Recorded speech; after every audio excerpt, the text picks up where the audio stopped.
What's going on, guys? Welcome back to WWE Network and Show, where I, Graham Jason Matthews, break down all the original content I watch on the WWE Network. And today we're talking the October 5th, 2020 edition of Raw Talk. Yes, I am well aware I am super delayed on this, as I have been for the last week and a half now or so. Pretty much ever since Clash of Champions weekend, I have either been sick or extremely busy or both, which is why I am just now watching Raw Talk. Just about 3 days later. Raw aired 3 days ago. Raw Talk aired right afterward. But here I am with my Raw Talk review for October 5th, 2020. You didn't really miss much if you didn't watch until today like I did. A decent show, not terrible, but it feels like Raw Talk has kind of lost its rhythm from a couple of months ago. Charlie Caruso just does nothing for me in this role, and R-Truth, while entertaining at times, just isn't a great analyst. Isn't really great in a serious role. He's great for comedy, but at a certain point, you gotta, take it seriously. Like on Talking Smack, you have Kayla Braxton, who in my opinion is better at the hosting thing. She's kind of shown that on the bump before. And then you have Xavier Woods, who can be entertaining, he can be funny, he can be, enjoyable to watch, but he can also be straightforward as well and be serious when he needs to be. I feel like R-Truth doesn't really have that side to his character, so that kind of takes away from the show, in my opinion. For example, when they spend the first 5 minutes of the show every week, which is completely ridiculous, if they just spread it out over the course of the episode, I think it might be more bearable. But they waste 5 minutes or so, or maybe a little like 4 or 5 minutes, but it feels like 5 to 10 minutes, recapping pointless stuff that we just saw on Raw, adding no real extra analysis. It feels like WWE pay-per-view kickoff show level shit. Like, to the point where none of it's insightful, it's just meh. It's just content for the sake of being content, Like they talked about, R-Truth being a 42-time 24/7 champion. And then they went on to talk about McIntyre and Orton being made official for Hell in the Cell, and, what's going to happen inside the cell, blah, blah, blah, what's going to happen. It's just, I don't know, they don't really have great analysis. You can do that type of stuff if it's interesting. Like, I feel like Samoa Joe thrives at that type of thing. He's great with analysis. Kayla Braxton is very good at that. Xavier Woods, so far in Talking Smack, has proven he is also very good at that. R-Truth and Caruso, in my opinion, are just not that good at that.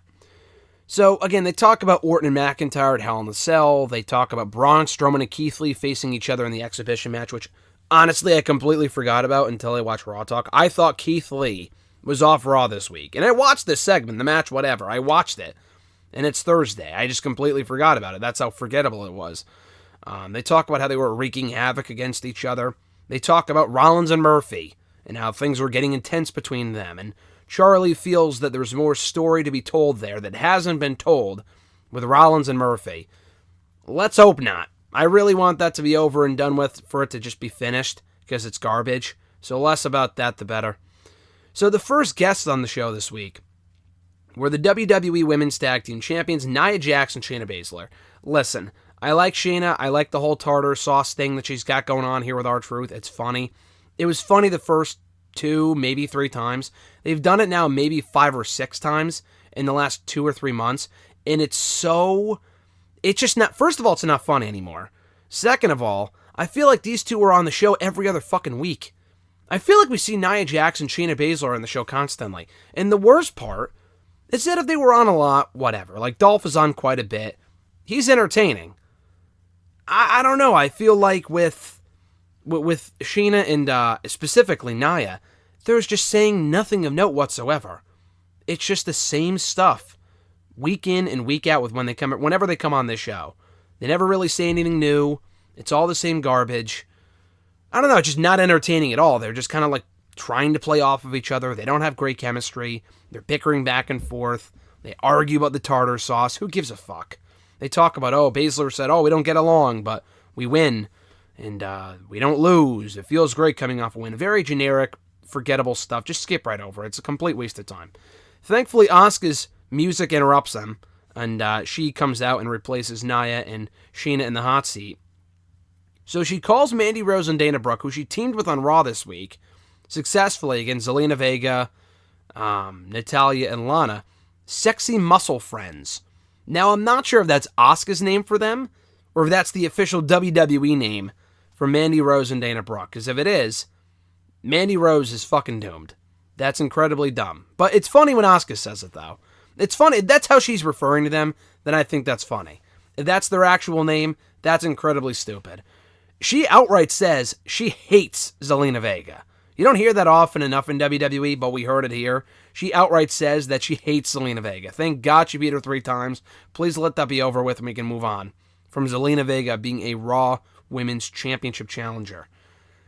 Obviously, she says that no one is ready for Asuka and that she doesn't really mind where she goes in the draft. It's probably going to be Raw because she's the Raw Women's Champion.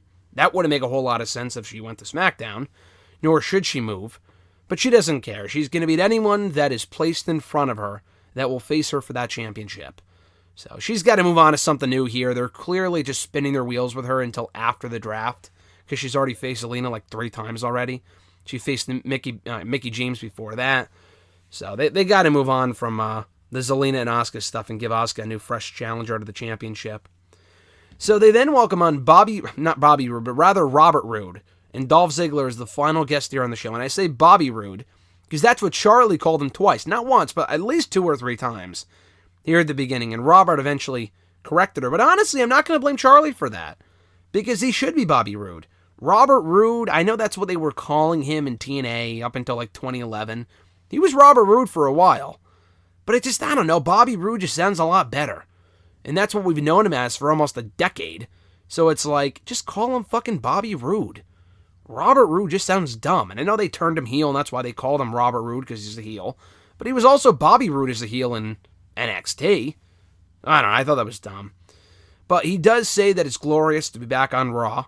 That he's here to challenge for a championship. What kind of superstar would he be if he wasn't here on the show to challenge for a championship? And they tease going after the Street Profits, with Ziggler going so far as to say that they're going to be fantastic former Raw Tag Team Champions. So, considering that he, Roode, and Orton beat the Profits and McIntyre in the main event of Raw this week, I would assume that at Hell in a Cell, if not on an upcoming episode of Raw, that we're very likely getting Ziggler and Roode versus the Street Profits for the Raw Tag Team titles. And honestly, if I had to venture a guess, they're probably going to be the team to take those titles from the Street Profits. The Street Profits have beaten everyone. No teams on SmackDown, but on Raw they have pretty much beaten everybody. Unless a new team comes over from SmackDown to Raw and beats them for the belts, it's very likely going to be Roode and Ziggler. And honestly, I don't hate the idea. I would rather see Roode back on his own, but, as Raw Tag Team Champions, I can't complain. It's better than nothing. And then they joke about the whole Little Jimmy thing. There's a lot of, banter here on the show. With Asuka and Roode and Ziggler and R-Truth. Everyone's interacting with R-Truth. And it's funny, but it's just a lot of nothing. They talk about Little Jimmy for a little while, so just kind of a waste of a show, to be honest with you. I enjoyed some aspects of the show with Asuka and Roode and Ziggler. The Shayna and Nia stuff was a complete waste of time. Just obnoxious, wasteful, stupid, meaningless, whatever. The first 5 minutes of the recaps of Raw, again, complete waste of time. If you already saw Raw, then why the fuck do you need to know any extra analysis from Charlie Caruso and R-Truth? If it was insightful, then maybe, but it never is, so why bother, Not a great episode. That was the October 5th, 2020 edition of Raw, of Raw Talk. So check out all my other Raw Talk reviews right here on the channel, in the description box down below, in the playlist entitled Raw Talk Reviews. These will be more regular, more timely going forward. My upload schedule has been incredibly fucked up for the last week or two, just due to being sick and just due to being busy. So the Raw Talk reviews normally are up the next day after they're uploaded on the network. They go up here on the channel on Tuesdays, so be sure to stay subscribed for that. Like the video, drop a comment, share the video, and be sure to hit that little bell button as well to be notified every time a new video goes up. Have an awesome one, guys. Enjoy the rest of your week. I'm Graham G. Matthews, and I'll catch your ass down the road.